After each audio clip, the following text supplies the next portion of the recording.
This is the AI News Flash for June 11th, 9 p.m. UTC. First up, Elon Musk's SpaceX has officially priced its initial public offering at $135 per share.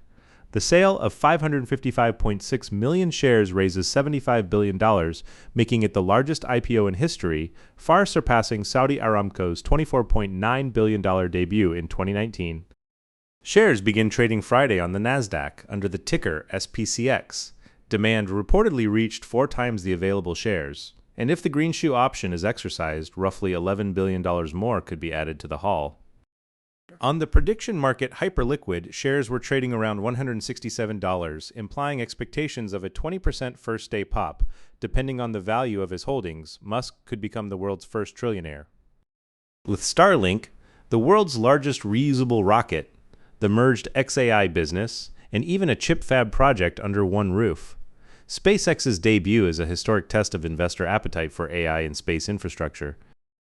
Next, power management giant Eaton announced a definitive agreement to separate its vehicle-focused mobility group and combine it with auto supplier Dana, creating a company valued at over $10 billion as Eaton doubles down on powering AI data centers. The reverse Morris Trust transaction values the mobility group at about $5.1 billion. The combined company will keep the Dana name with roughly $11 billion in revenue.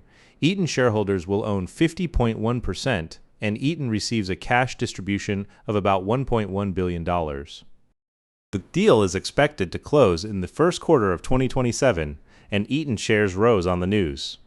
CNBC framed the move as bringing Eaton one step closer to becoming a cleaner bet on the AI boom. With the 4 hyperscalers spending $725 billion on CapEx this year, data center electrical infrastructure is a structural growth market. The deal is emblematic of industrial giants shedding legacy businesses to concentrate on AI. Third, Adobe's chief financial officer Dan Durn is leaving the company on June 15th to become CFO of AI chipmaker Marvell Technology. With CEO Shantanu Narayan's succession process already underway after 18 years at the helm, Adobe is now hunting for its 2 top executives at once. Steve Day, a 20-year Adobe finance veteran, will serve as interim CFO. Internal candidates for the CEO job reportedly include digital media chief David Wadhwani. The same day, Adobe reported second quarter results that beat expectations and raised its full-year revenue forecast on growing AI adoption. But the CFO news eclipsed the strong numbers, and the stock fell in after-hours trading. Adobe shares have languished on fears of generative AI disruption, and the leadership vacuum is adding to investor anxiety. Meanwhile, Durn's destination Marvell is riding booming AI data center chip demand, making the move a snapshot of the AI economy's winners and losers. Fourth, John O'Farrell, a former general partner at venture capital giant Andreessen Horowitz, has publicly slammed his old firm and other AI investors for what he calls political infiltration. O'Farrell, who spent nearly 15 years at the firm before resigning last year, wrote in a New York Times op-ed criticizing Leading the Future, the super PAC backed by Andreessen Horowitz, OpenAI co-founder Greg Brockman, Palantir co-founder Joe Lonsdale, and others. He argued the PAC has raised over $125 million not to make the case for a vision of AI policy, but to intimidate politicians who engage too aggressively with the question of how to govern AI. He added that he believes this attempted political infiltration by the AI industry will fail.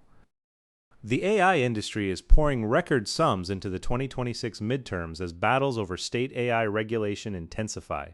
A rare public rebuke from a longtime insider underscores the growing tension between AI money and democratic oversight.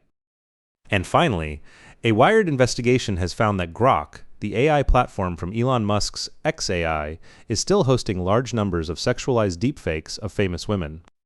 According to the report, dozens of non-consensual sexualized images of celebrities and at least one prominent U.S. politician remain accessible on the platform. That is, despite XAI's pledge months ago to halt abusive deepfakes after public backlash and government investigations. Content analysis firm CopyLeaks found Grok has lately been generating roughly 1 non-consensual sexualized image per minute, with many posted directly to X where they can go viral. Grok already faces lawsuits from affected women, an FBI investigation, and regulatory probes in multiple countries. The continued abuse, even as laws like the Take It Down Act come into force, highlights the limits of platform self-policing. That's all for this AI news flash.